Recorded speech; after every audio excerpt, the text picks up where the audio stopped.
Iran ने Baghdad में America के विक्टोरिया फौजी अड्डे पर ड्रोन हमला कर दिया। बगदाद में अमेरिका की विक्टोरिया बेस खौफनाक आग की लपेट में आ गई।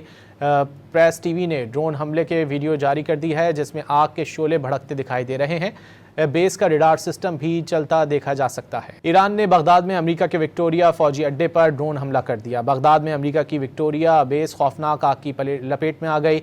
प्रेस टीवी ने ड्रोन हमले के वीडियो जारी कर दी है, जिसमें आग के शोले भड़कते दिखाई दे रहे हैं।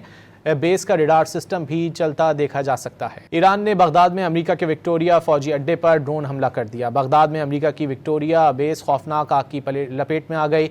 प्रेस टीवी ने ड्रोन हमले के वीडियो जारी कर दी है, जिसमें आग के शोले भड़कते दिखाई दे रहे हैं।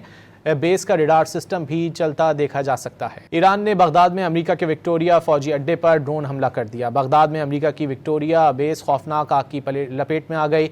प्रेस टीवी ने ड्रोन हमले के वीडियो जारी कर दी है, जिसमें आग के शोले भड़कते दिखाई दे रहे हैं। बेस का रडार सिस्टम भी चलता देखा जा सकता है।